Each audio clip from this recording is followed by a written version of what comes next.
Hi guys, it's Irene and welcome to ILO on Location, episode 7. Today on the show, I am joined by my fabulous and multi-talented friend, Sara-Jeanne Hosie. Sara-Jeanne is not only an incredible stage actress who dominates the musical theater scene all over Canada. Here in Vancouver with the Arts Club Theatre Company, you would have had the pleasure of seeing her in the leading roles of Mary Poppins, Patsy Cline, Sally Bowles, Allison in Fun Home, in which she also choreographed, and so many more. She is also an in-demand director and choreographer, creating theatrical experiences all over Canada in My Fair Lady, Man of La Mancha, The Buddy Holly Story, Suds, and so many more. And that's right, I said and. She also has her debut album available on iTunes titled In Case You Didn't Know, and most recently published her first play, the musical comedy Talking Sex on Sunday, which had its world premiere at the Fire Hall Arts Center just this past January, in which she co-directed and choreographed, and I had the pleasure of performing in. She'll be my awesome guest today, and we are going to talk about everything from her stage career to her directing and choreography career, as well as how her multi-talented artistic parents, Sylvia and Bill Hosie, influenced her career in such positive ways, and hear how she was inspired to write her first play after going to a sex toy party that turned out to be an incredible 2-act musical. So, stick around for my conversation with Sara-Jeanne.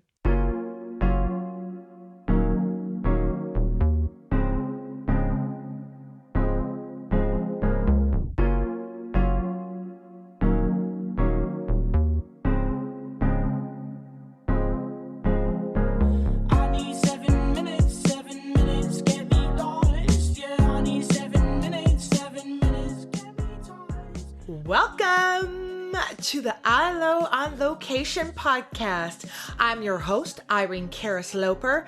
That's ILO for short. And my podcast is all about having fun, connecting with your friends, and breaking shit down.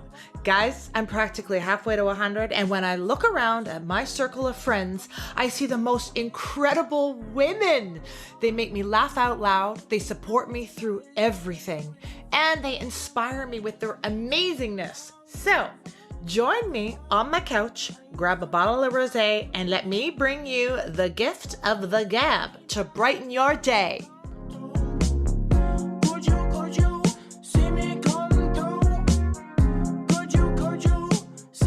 Let me get my wine back in hand. Cheers! Have you? Oh, good. You know, wine and Aperol spritzes every night. I mean, you know, it's all one day blurring into the next right now, right? I mean, we're just doing our best to keep things, yeah. Oh my God, ain't that the truth? Yeah. It's Miss Sara-Jeanne Hosie, ladies and gentlemen, Miss Sara-Jeanne Hosie. Nosy Hosie needed to get needed some airtime. Why not, right? I love it. I love it. Okay, Love yay! It. So, how are you? Let's just have a little hello. How you doing over there?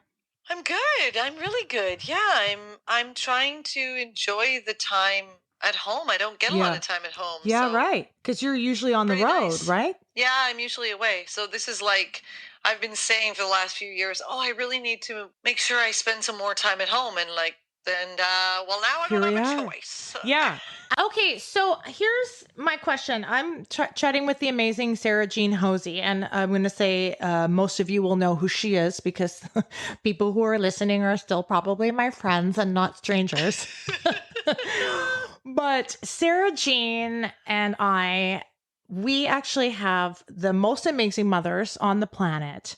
And Sara-Jeanne's mom and my mom are actually friends from their childhood. They actually went to high school together and used to hang out together in the arts of some sort together.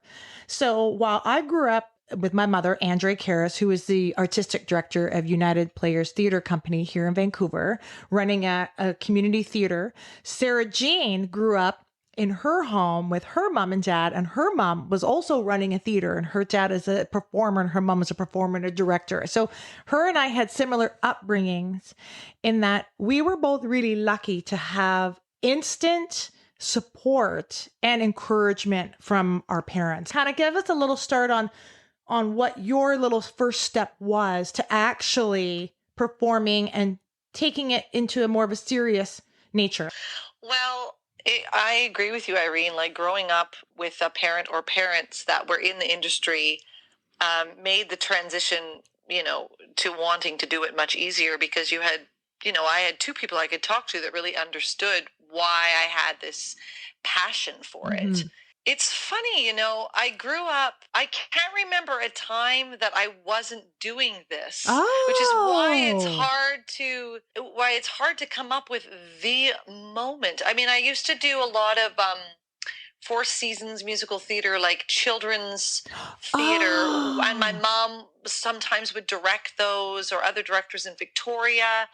I will be at an audition or at a theater gathering of some sort, and I'll meet somebody and I'll say my name, and they'll say, "Oh, are you Bill Hosie's daughter? Are you Sylvie Hosie's daughter?" And I get that all the time. Yeah. And when I was 9, I auditioned for something called the Youth Ambassadors of Peace, a large group of young performers who were going to travel to Russia to spread peace. Jesus. Yeah.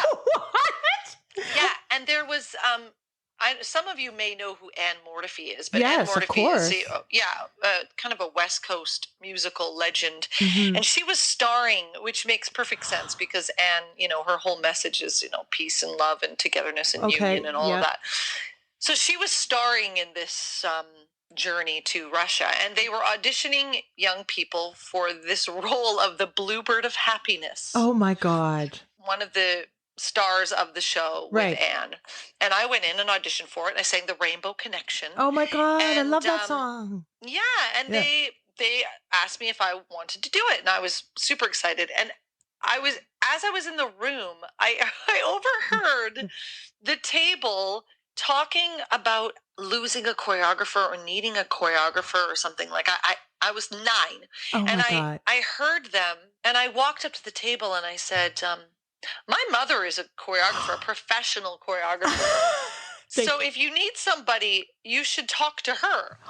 Anyway, long story short, of course, they looked at my mom's resume and her experience and, of course, gave her the job. But the entire time that I was on this tour through Russia, I was given such a hard time because the kids all thought that I got this part of the Bluebird of Happiness because of my mom. Oh my God. My mom would be like, she got me the job. It was actually her that got me the job. And it's this big joke today that my mom always talks about how I got my first job. I dragged her along on the journey with me. That is so funny because when you say 9, obviously then it started in your home when you were a kid for that influence. Oh, yeah. Yeah, for then. Yeah, like I think I've always known. I don't think there was a moment where I ever thought, and I have 2 older brothers, and both of them are very artistic and very musical. They both have the bug, but not in the same way, not the theater bug. And so it wasn't like I was following even in my brother's path. It just, I came out, I was the third one, and I was determined. Yeah, you got it. You got the I call it the gene. I mean, really, like I inherited the happy gene from my mother, always seeing things on the bright side, which I think is like something you inherit. And same, you do always see the bright side, Irene. and you obviously inherited the art gene from your mom and your dad, right? I mean, you can be born into a family of artists and not have a create a bone in your body. So totally, that's so funny because when I think about the very first part that I actually got kind of through connection to my mom was, I remember coming back from a European art history tour through Langara College and miserably got, I want to say like a C- on the project where, my parents paid this fucking tour. I went all across, Europe art history and handed in a report of me on vacation, basically. Okay. And I'll never forget, I was suntanning in the backyard and somebody dropped off the play for mom to read called Steel Magnolias. Oh. And of course I'm like, I know that movie. I love Julia Roberts. I'm going to read it. I'm going to audition. And so I actually auditioned thinking I was going to get cast as Julia Roberts. That did not happen. I got the part of Annelle, the Daryl Hannah part. And my mom got the part of Truvy, the Dolly Parton part. So my first acting play, audition, whatever, was Steel Magnolias that I did with my mother. Anyway? Okay, so I I played a Nell in grade 11 in high school. Might have been grade 12. No, you did not. Sara-Jeanne. I just got goosebumps. Oh my God, that is so funny. And I went out for the Julia Roberts part too. Thank you. That is so okay. Well, I can't wait to tell my mom that, and you'll have to tell your mother that. Well, it doesn't surprise me. Yeah. We are both cut from the same comedy cloth. That is so funny. Funny. I mean, I love that you did that show with your mom. Yes, I did. Yeah, my first kind of gig, so to speak, was with my mom. That's crazy that you and I share that. So great. Not only the influence, but just like you were 9 and I was 19, whatever. Doing that with her moms. Oh, wow. That's wild. Yeah. I love it. Yeah, I love it too. I love that. I mean, and like you said, it really is a nice sort of way to step into the arts in having the support and having parents that were also interested and there to kind of guide you and that kind of thing, right? Oh, totally. Yeah. And I feel very grateful because, my parents, as your mother did, they also knew the people to send me to or the people I should audition for or, my training from the time I was a wee one was curated so well. They didn't waste hundreds of dollars at a dance studio that wasn't technically strong because they would know which studios those were, etc. Yeah. You probably also got a lot of experience or training in the projects. I mean, doing shows and being on tour, learning, like you said, being on tour in Russia with your mom, with Anne Mortifi, professionals. So you'd see, etiquette, how to behave, how, what it took, dedication, hard work for already seeing it as well. Not just learning it in a class, but actually going to work with your mom and seeing her and all her discipline and hard work. Yeah. My mother would be like more excited for when she'd hear like, oh, well, Sara-Jeanne's doing cabaret. Oh, well, Sara-Jeanne's going to be in. And my mom, Les Mis, she'd be like more excited for when, oh, Sylvia's daughter. Oh, that Sara-Jeanne I saw. She was more excited for you and your freaking arts club shows. It was so funny where I was like, fucking Sara-Jeanne, like she could be my sister because you're just excited for her as you are your own daughter. You had a little whoopee cushion at home. Yeah. My name on it. It was so funny. So let me ask you this, for people that are listening and know you from your Vancouver circuit, because so you're from Victoria and your mom and dad still reside there. Yeah. But when did you move to Vancouver? I moved to Vancouver actually to open the Stanley. The show Forever Swing that was at the Stanley, I did that show. So that was the reason that I moved to Vancouver was for that contract. Copy. And then I moved to Toronto.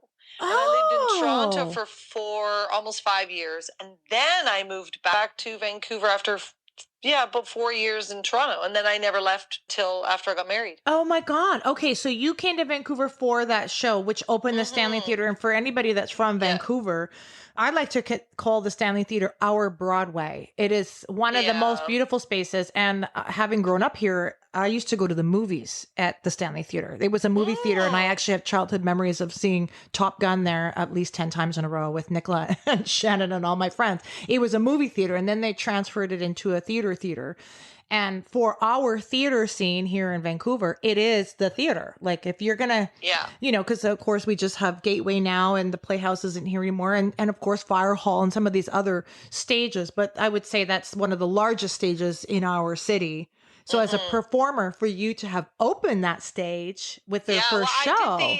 I don't know exactly how it worked, but a woman named Jane Lewis was playing my part and I replaced her. Okay. That's how I got into that show. And it was a thrill. I love that music. I love that era, all that 40s music, and doing it with Debbie Timmis and Rebecca Talbot, like those two women, fabulous women. Yes. And I had no idea when that happened what my future with the Arts Club would be. I mean, you grew up, I mean, at the time it would have been Bill Millard running the company, artistic director, who only retired just a few short years ago. But I would say you grew up as one of the family members, kind of with the girls and guys that were young and kind of getting started. Oh, absolutely. I completely consider the Arts Club a home away from home. It has a massive piece of my heart, and Bill Millard and Bruce Kellett and Karen Fair, I mean, they and Stephanie Hargreaves, they really gave me so much. I mean, Yeah. I'm so grateful to the career that I had with them. Would you say that you have a couple of top 3 shows that just in particular that the Stanley Theater or the Arts Club? I mean, I'd seen you in Les Mis, which you were wonderful, and Cabaret. I think Cabaret for me was, that was my first big role on the Stanley stage. Like that was the first like lead. Yeah. So Sally Bowles, it's one that every woman wants to have on her. Oh yeah. It's a gift of a part. And I look back now and I think, oh, damn it, I wish I could play that again. Like, you as you grow as a person and you know what you would bring to it now versus what you brought to it then, but you can't think that way. It's like real estate. Yeah. You can't look at what your house would have been worth. And I fun the most, doing Fun Home there was of course. Just a gift. An absolute gift. I mean, I couldn't even. There's so many, right? There's so many. I mean, from the, I would say Mary Poppins. Oh my God! Right, of course. Those 3 really stand out as far as like really huge. Those were big challenges. Those 3 parts are big challenges. Where like White Christmas was like a warm. It was like putting on a warm blanket. It just felt. It was just. That was an era that I lived in. So it was just sort of like, yeah, okay, I know what this is. It's a different experience, but those are your sort of top ones that ring bells when you really think, yeah. It's amazing because you have all these different characters and these roles and these experiences that really build your toolbox with all these, and they're kind of these timeless shows that you could do these roles at other companies, sort of internationally. And I think that's one thing that's been really impressive about your career as just a performer. We haven't touched upon your other sides of your career yet, but how you've really managed to be international across Canada, whether it's Toronto, Vancouver, Victoria, Calgary, Kamloops. I mean, you really have over your years managed to spread your wings, which I think is also one of the greatest gifts that you've been able to have consistency. Which is a real accomplishment as an artist and an actor to have a consistent career. Let's talk a little bit about that. I think because, my father spent so many seasons at the Charlottetown Festival and we lived in Victoria. My example of like a national career was my father. I mean, he was like, and still is to me, like a bit of a magical creature, like, just. And so we would travel to all of these places like the Yukon and to Ottawa and in Charlottetown and all these places, anywhere he had a contract, we would travel to. So the idea of a career being like a Canadian theater career being in one location never occurred to me because it wasn't my example was not set that way. So from a very young age, in Charlottetown, I knew that like I had to play that stage one day, which I did. I got to do it last summer, which was a gift. Oh, it's in Anna Green Gables? Yeah. Oh, and in Mamma Mia, which we share another role, which is amazing. Yes. Yeah. So when you say your dad and you guys moved around from the contract to Charlottetown, was it like your whole family would go to the festival and as children? Yeah. Like, oh my God. Oh, I didn't know that. We would spend summers in Fort Steele. We would spend summers in Charlottetown. We would spend summers in Dawson City. Right. We saw so much of Canada, right? The Canadian theater scene. So I think that also helped with the fact that, even when I was a teenager and I was starting to make relationships with these actors that my dad was working with. So then when I started to pursue it, I could be like, hey, I remember me from my 11-year-old self. I'm here now. I'd like to audition for you. Isn't that a great kind of upbringing to see Canada as well as see all these other stages and meet all these people and then years later be able to have those contacts to help build that consistency? Totally. And I think that it's, as a theater artist, it's hard to realistically think that you can stay in one place and work all year round. No. Yeah. It's not an option. It's not an option. Yeah. You have to kind of go where the work is. Yeah.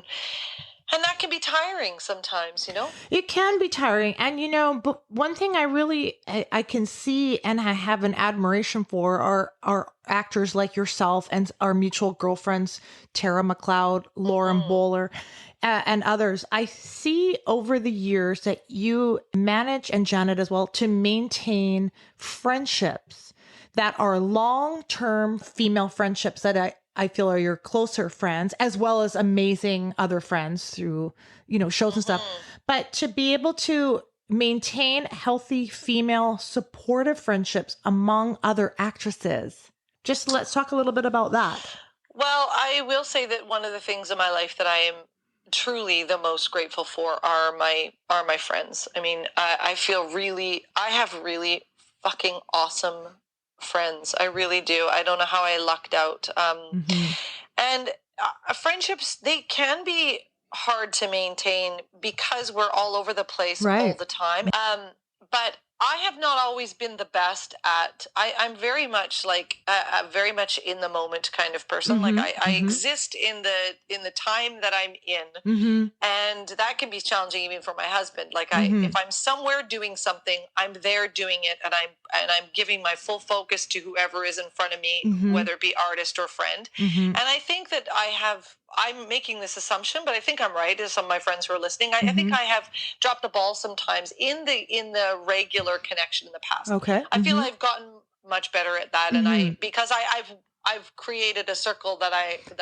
Yes, you have a tight circle that understand what you're going through and love and adore you and support you. And when you're there 150%. And when you're not there, they understand that your focus is somewhere else. Yes, and I'm definitely the friend that you can go months without calling me if you're living your life, and if you call me not for 1 second will I wonder why you haven't phoned. I don't know if it's testament to our mothers or not, but it could be, because I know growing up, and especially when I entered into the theater scene, my mom always instilled in me, well, kill them with kindness, and if you can't beat them, join them.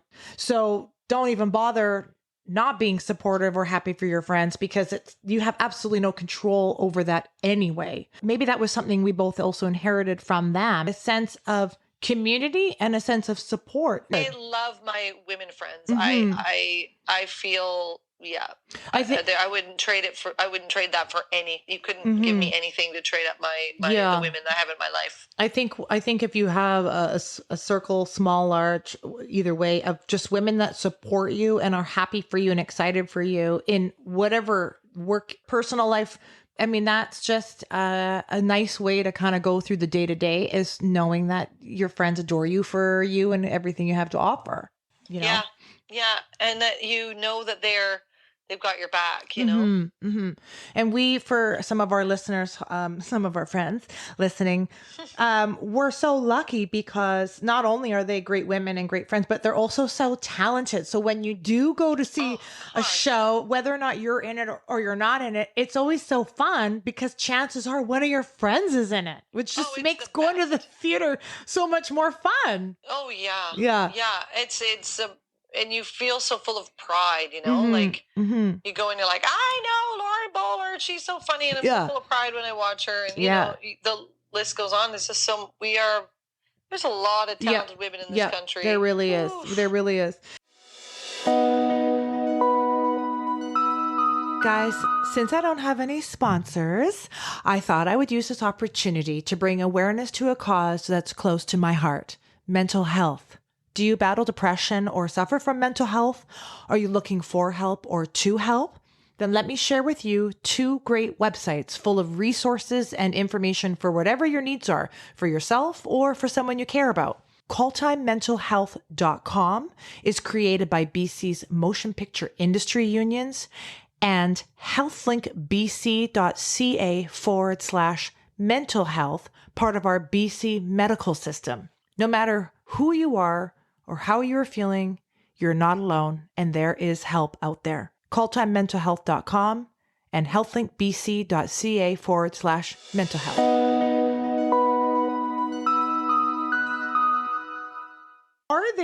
Is there a role or 2 or 3 that is on your list that you have yet to tackle? Now, for some of you listening, today. Sara-Jeanne, she was back-to-back booked until the end of the year. And due to Corona, unfortunately, had to not open the show. And now we know the unknown for the future. So let's talk a little bit about a few roles that are on your list that you really, really want to do as a woman and an artist, or goals to set ahead. It's a great question. I love Into the Woods. Ooh, yes. I have played the baker's wife twice, and that makes sense. I see why. That's a role that, it makes sense. I go, oh yeah, I see why I've been cast in the baker's wife. But I do want a shot at the witch. I really do want a shot at the witch. Okay. So I would love to play the witch in Into the Woods at some point, and whenever that is. Yep. Hopefully it will happen. I would love to play Dolly Levi. Oh, what's that? For Hello, Dolly. Oh, of course. Oh, I remember seeing you as Ernestina. Yeah, as Ernestina. Yes, a year, 100 years ago with the hiss, with the good old hiss love. And the lines. Oh, such a great cast, that whole show. Okay, so you would rock Dolly. Well, I would love that. I mean, there's some great roles, right? As we age, I look and I think, oh, those are the parts. I can't wait to play those parts. Like, there's just great ones, like the gypsies and all of that. But I would say, the show that I was supposed to be doing, and I'm not doing because of Corona, Kinky Boots was what I was doing at the time that it had that. Hopefully a chance that will happen in the future, because we're set to do the second run of it August, September. So who knows? But the hope is that I'll still get to do it. Absolutely. That's great. But Mrs. Wilkinson in Billy Elliot at the Globe was what I was, and that's a dream. It's a dream part. I mean, the older I've got, the more I really am looking for roles in musical theater that have wonderful text and a great book. And I want to bite into some acting more. Right. So Mrs. Wilkinson is a frickin' great role. Yeah, it is. Yeah. And I was really devastated when that got canceled. It was a really hard one to release because we don't know if it will happen again. And I know I have time to play her. I have years to play her, but you just never know, right? Yeah, that's the thing. So as an actor, it's one thing to work, do the voice lesson, do the hair, get the outfit, go on the audition, feel good about the audition, get a callback, then get the part. And then you get the part for one of your top chosen roles. Oh my God, I did it. Yeah.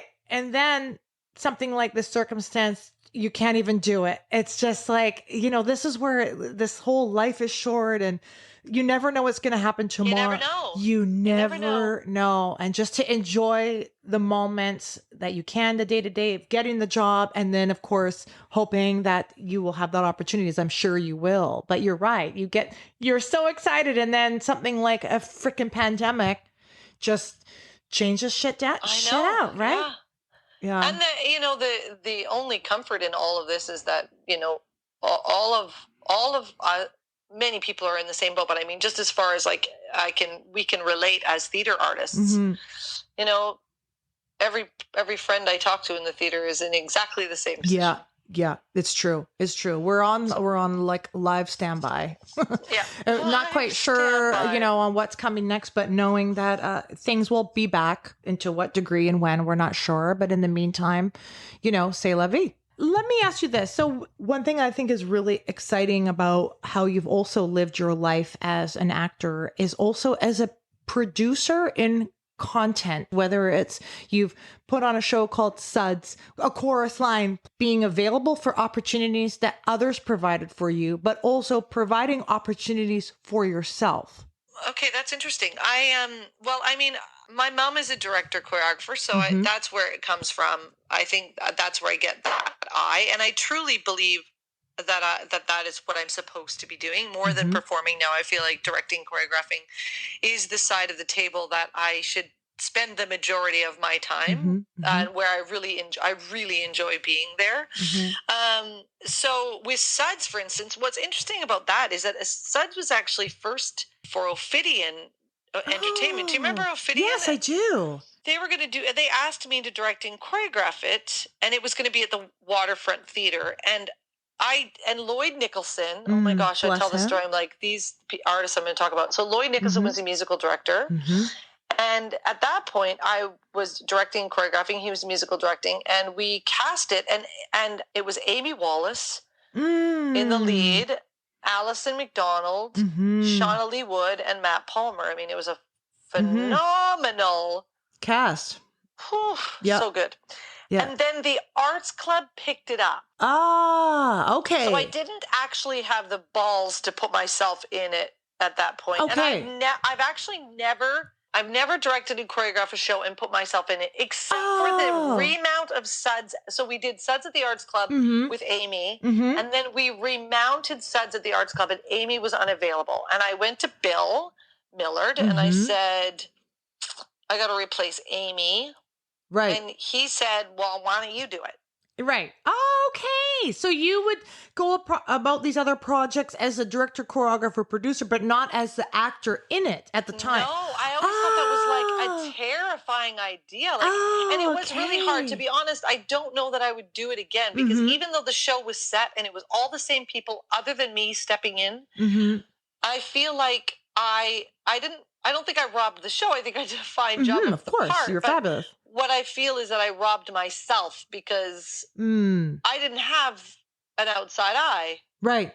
I mean, I think it's different in film because you can step out, you can look at playback. You can watch the playback and direct yourself, but it's different in theater. Well, I've choreographed and been in the show before, but I've never directed and been in the show. Okay. Yeah, no, and choreography is easier, especially if your particular role, like I choreographed Fun Home. Like if your role is not in the choreography, it's a much easier thing to do. Yeah. Do you think that was, again, influence of your parents of just being in all areas of theater? So you knew you would have employment behind or in front, like on the stage or off the stage? I think that I think anyone who tells you that you only have to do one thing is giving you poor advice. I mean, I don't think you should try to do many things because you want to pay the bills. I think you should want to do many things because you love them. I mean, I'm not making wigs, and I'm not a stage manager, and I'm not doing costume design or lighting. Like I'm sticking to certain aspects of the theater, but I love every aspect. And I find that when I direct, every time I direct, I become a better actor when I go back to acting, and vice versa. Like if I'm in a room with a really strong director as an actor, I'm taking in how they're communicating with me and their visions and what they're saying, so that next time I direct, I can utilize what I've learned from them. I think it's so important. If you have the passion and the desire to do more than one avenue, then do it. That doesn't mean you have to, but it keeps you in the industry, well-diversed, creatively inspired, and employed. Totally. Yep. So for those listening, Sara-Jeanne, as I mentioned already, one of the most consistent, talented women performers that works across Canada and internationally. She is also a director and choreographer. And as those that don't know our industry, those are the people that make us performers look fabulous. I mean, if you don't have a good choreographer and you're doing a number, it ain't going to look pretty. And the audience is going to be like, what is she singing about? Because some people don't understand the lyrics of a song, and they find out what you're being told in the story on the choreography, what's the interaction between the actors. And then as the director, it is your vision and your story. And I feel it's the most pressure. I could be wrong, but I feel, let's talk just a little bit about that. Were you in a show one day and someone was saying, Sara-Jeanne, you should do your song this way. And you're like, no, I shouldn't. I should be doing my song this way to this person because I know what my intention is behind the character, and you don't see it correctly. So go fuck yourself. And I'm going to direct, what was it, your experience, and how did you get that? I want to say drive and passion. And I also say confidence, because it takes a lot, I think, to put yourself out there as a director. Yeah, I think that I have always been a bit of a bossy pants, I think. I love bossy pants. As a little girl, I'm sure that when I was together with my little girlfriends, that it was me that was directing what we were going to do and how we were going to do it. Right. So pretty sure that was always there. And I've always been somebody who asks a lot of questions. I'm very curious about people and why people do what they do or say what they say. And I think that for me, I was coaching a lot. In my 20s, I was teaching voice and coaching auditions, always coaching young musical theater people on their auditions. Okay. And I think it's started, really developing in that, which was just basically like scene study or song study. Right. I just started to get myself into rooms with directors that I really respected, and I started to collect information, and I thought I could do this. I could really do this. And Suds was one of the first biggies that Richard Elsom was like, I think you should do this, because I had assisted my mother in Chorus Line. Now, there's one that I assisted my mother who directed Chorus Line when I was in Chorus Line. Okay, so there's one that I was in, and one of my favorite shows. Assisted her. Yeah. It just fit, to be honest. It just, there hasn't been a moment in my directing career where I have questioned that this was where I was supposed to be. And it's very rewarding. I find it the most rewarding, because you bring a group of humans that you admire and that you're curious about into a room to create a story and to tell a story in the way that, you're as a company, you decide it should be told, with your guidance, of course. And I find it so rewarding to watch people grow, and to, yes, for the story to come alive and to be told as clear as it can be, but also just to watch artists themselves take leaps forward in their career in front of your eyes. And it's their own path. It's their work that they're doing it, but it could be a question that you ask them, or a way that you took them that could crack them open in some way. And I just find that, I just love it. I love that part of it. Right. So as a director, is there a particular show, whether it's a musical or Shakespeare or comedy or drama, something you just want to sink your teeth into from a director's point of view? Oh my gosh, there are so many. Oh, wow. That's, I just... Lucky us. Yeah, there's so many. Okay. I mean, okay. I would love to direct Guys and Dolls. I'm very passionate about that. I think that's a really great musical. I would love to direct that. I directed a farce for Drayton last year called Out of Order. Okay. And I love comedy. Yeah, so, farces are fun. I love farce. And I think, musicals and farce share a lot of, it makes sense if you direct musicals that you can direct farce, or, if you have the rhythm or the comedy timing or the understanding. It's choreography too, right? So much of it. I would love to direct Noises Off. There's so many. I mean, I would love to direct I directed Into the Woods for the Canadian College, but I would love to direct that on a professional scale. I just did. The list goes. The list goes on. Okay. Anything Jason Robert Brown. Some of the oldies I would love to have the opportunity to dive into, like in Oklahoma, and see, like, I directed My Fair Lady for Blue Bridge, and it was so rewarding, and it's so, anything well written. Yeah. Can I direct that, please?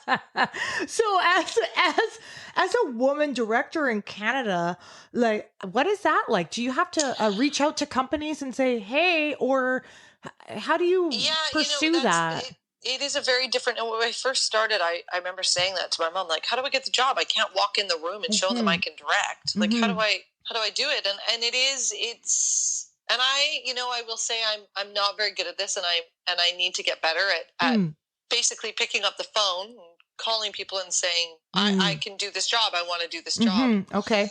And that's really what it is. It's pitching pieces that you're interested in doing to theater companies, or if a season announcement comes out and you think, even if they've already got a director lined up, to phone the artistic director and say, I see that you're doing this piece. I am, like, very interested in directing that. Oh, we already have a director. Well, just so you know, that's the sort of piece. Please keep me in mind for that in the future.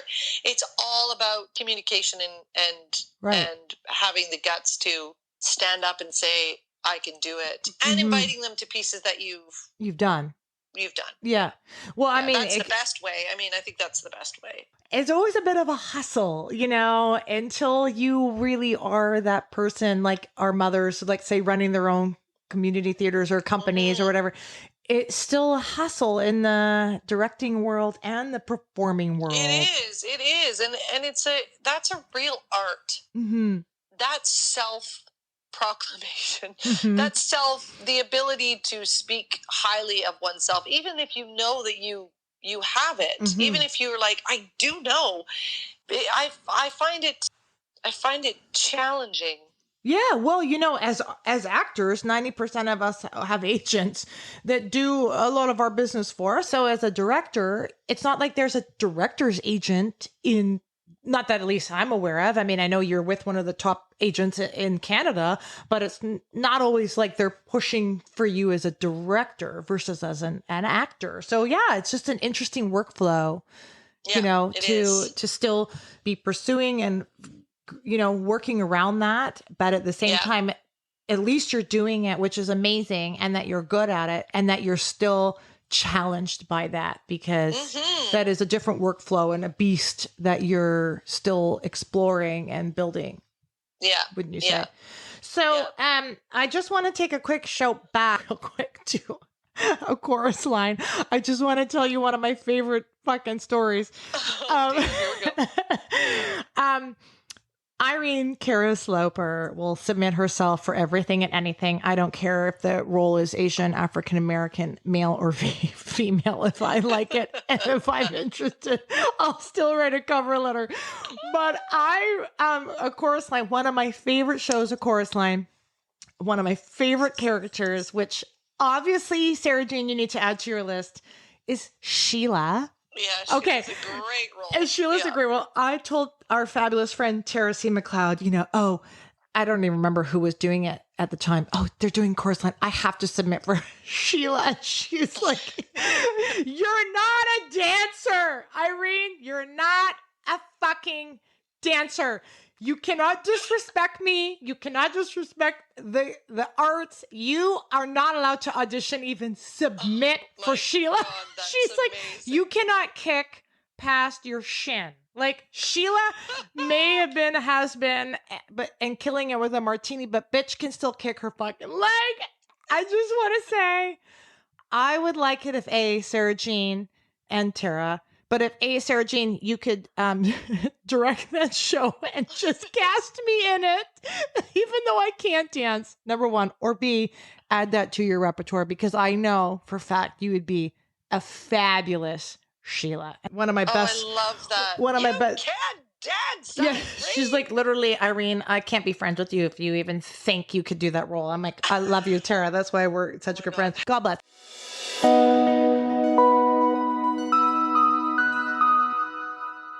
Guys, are you single and looking for love? Do you have that one fabulous friend who just can't find the right partner? Are you a senior who thinks it's too late to get back in the dating game but would really love to meet someone? Then I want to hear from you. ILO on Location presents Sundays on the Couch with Irene. Episodes dedicated to connecting singles with other singles. The best part is, I get to be your first date. Doesn't that sound like fun? Interested? Then head over to my website's contact page at www.irenecares.com/contact and send me an email telling me about you. I already know you're fabulous since you're listening. Could there be a podcast love connection out there? Absolutely. You never know who might be listening to you. Anyone and everyone is welcome, no matter who and what you're into. And if you want to keep your name a secret for our listeners, that's okay too. ILO on Location, connecting singles with other singles from the couch.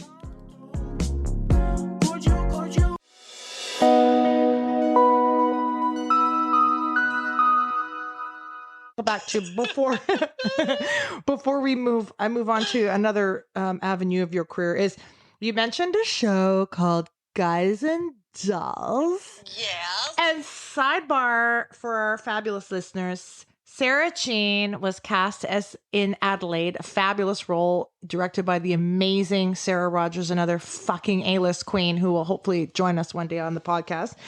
Sara-Jeanne met her handsome, talented husband.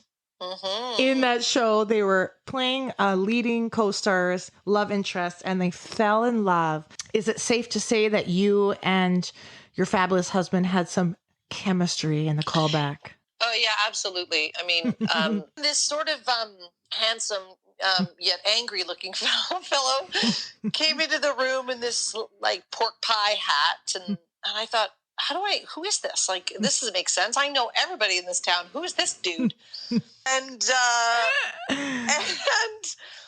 then Sarah said, okay, read the first scene. And I truly have never experienced anything like this in my life where we started to read the first scene.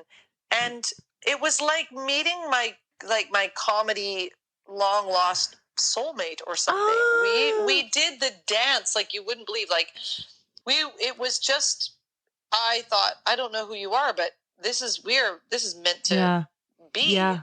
Yeah. Instant connection, instant chemistry. It was an instant connection. Yeah. And we didn't become romantically involved in that show. Okay. I felt so lucky to have him as Nathan because, you know, Adelaide needs a Nathan that is right there. You know, he throws up the ball and you get to hit the ball, you know, like it's a wonderful partnership. And so we had a great amount of respect for each other. But yeah, and so we started dating right after that show. And I knew within like 2 weeks of dating him, I called my mom and I was like, oh God. Oh, you did? This guy's great. And then I ran away from him. Oh. I ran away from him for a year.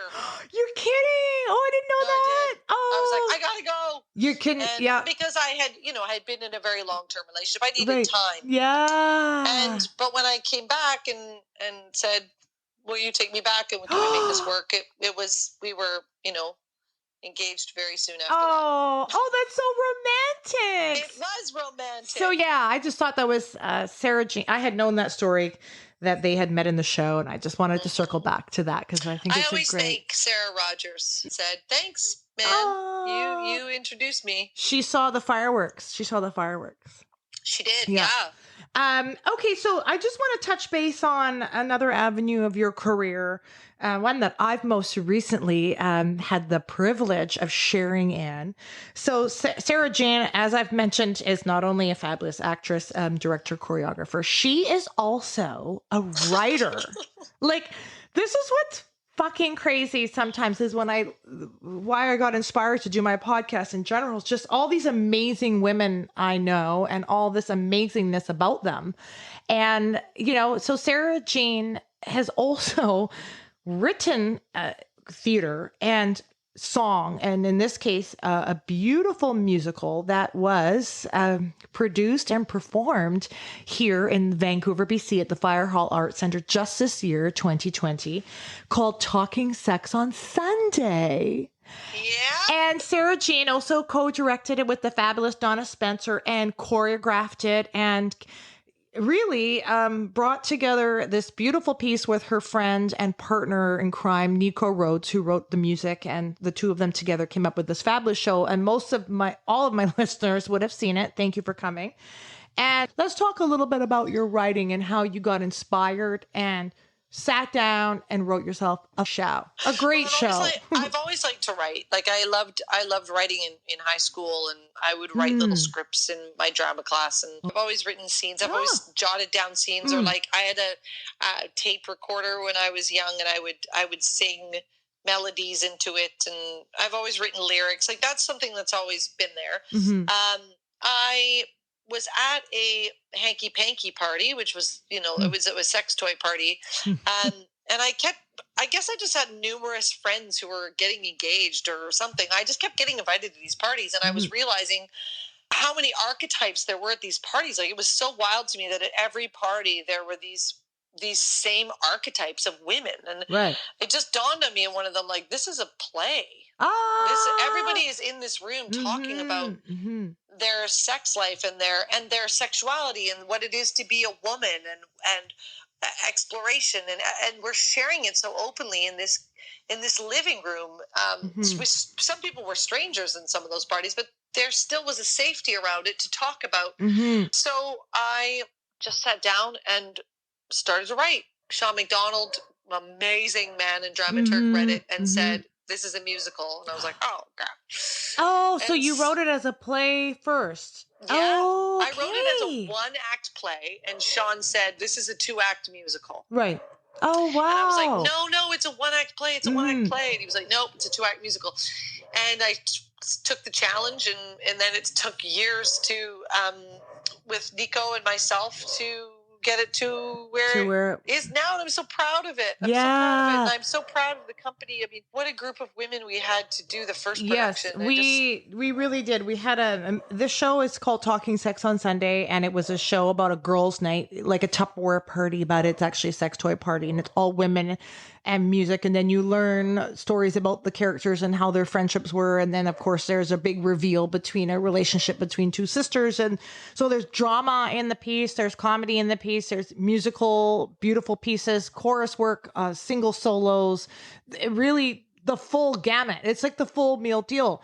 And as a actress, director, choreographer, as well as now writer, did you write it with seeing all these sort of different aspects that you wanted? Or like when Sean encouraged you to make it into a musical, did it kind of all just sort of come together on what you wanted to see at the theater one evening? It was interesting because I understood why he, like, once I kind of got over the fact that I had a lot more work to do, I understood when I started to read through it where the songs made sense. Like, I was like, oh, he's right. Like, this character can be expanded by song. And what an interesting thing to have this kind of, there's a heavy story involved in there, but take place at such a wild, adventurous evening. And again, it comes down to, for me, like, I am, very often the person at a party that is asking people questions about their personal experiences, because I'm so fascinated by how in a group of my own friends, in a group of, 8 friends sitting around, how differently we all tick, emotionally, sexually, within our relationships. And unless you talk about those things, I think sometimes we can feel like we're on our own little solo, canoe rowing around trying to figure it out. Yeah. So I really wanted a piece that would speak to women and to men as well, but to get people talking, to open up and to represent these women that I was meeting at these parties and going, I don't know that a lot of people know that. And we need to put that out there. And, I know women and men were laughing and having the best time. And it did really open up conversations to sex talk. I mean, as the show was called, Talking Sex on Sunday. Do you think that from that experience, writing a piece and seeing it come to life, I was very proud you were so proud of it as we were all being part of it. You have a couple other projects that you want to continue on. Yeah, I definitely want to write more. I find with writing, for me at least, I'm in a place like that story, Margot's story in Talking Sex, like, it came out of me so quickly. Like, it wasn't, I didn't agonize over that story. That was, it was there, and she told me to tell it, and I told it. Like, this character in my head was like, tell my story.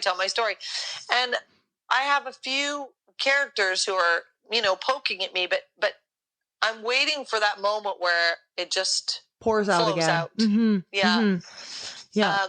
I really want to write a farce. Possibly a musical farce, which is, I'm like, oh, Sara-Jeanne, why don't you give yourself a bit of a challenge? Yeah. Like, I mean, ridiculous challenge, but I would like to attempt it. Yeah. Okay. Well, you heard it here on ILO on Location. There may be a farce/musical under works here.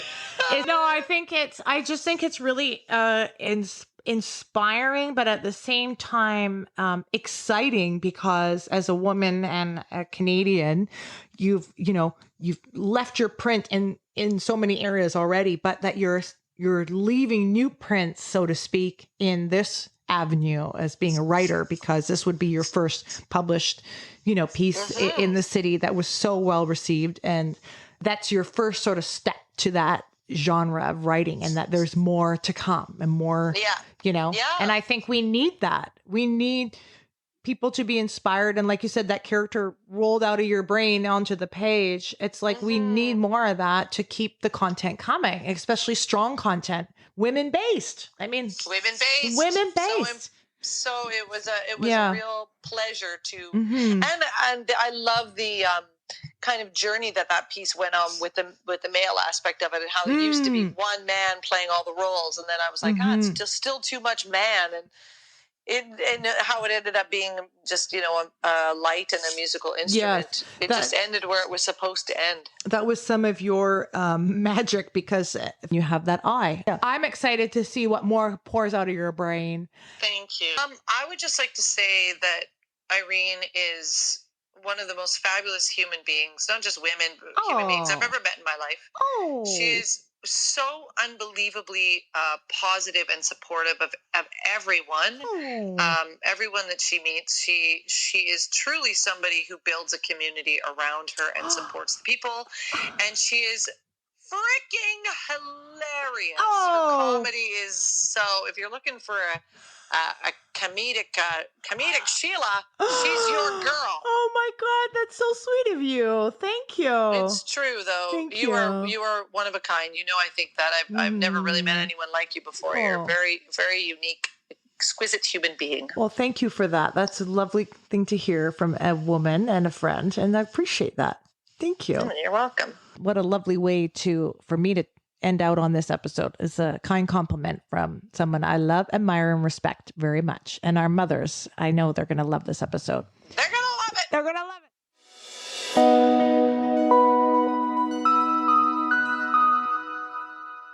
And that's my conversation with Sara-Jeanne. Thank you for listening, and thank you to the fabulous Sara-Jeanne for joining me today from her home in Stratford. You can visit Sara-Jeanne's website at sjhosie.com. That's spelled SJHOSIE.com for all the details of her amazing career, awards, nominations, and contact information. As well, you can follow her on Instagram at SJHosie. I hope we made you smile, and I hope you heard something positive from our chat today, whether it's being inspired to extend your skill set in your current career to generate more employment opportunities, or finding joy in hearing us gab away and share theater stories that excite you to see more live theater when the arts return to our cities, or to just give a big hug to your mom and dad because, well, parents can be pretty damn awesome. Join me again next time on ILO on Location.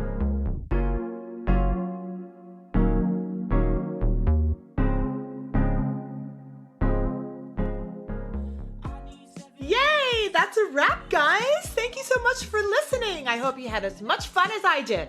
And remember, if you enjoyed some rosé along with me, make sure you don't drink and drive. The only place I go from my couch is to the kitchen or the bathroom. You can find me at www.irenecaris.com/podcast. You can follow me on my Facebook public page and Twitter at Irene Caris, or on my Instagram at Irene Caris Loper. Thanks to my amazing husband for giving me my married name, aka ILO. The ILO on Location podcast is hosted, produced, and edited by me. God bless. Special thanks to my gorgeous nephew Connor, aka C-Buddy on iTunes, for the original music. And thank you to my puppy Charlotte for being my most loyal listener and adding her 2 cents barking in the background. Join me again next time as I gab away with another one of my fabulous friends.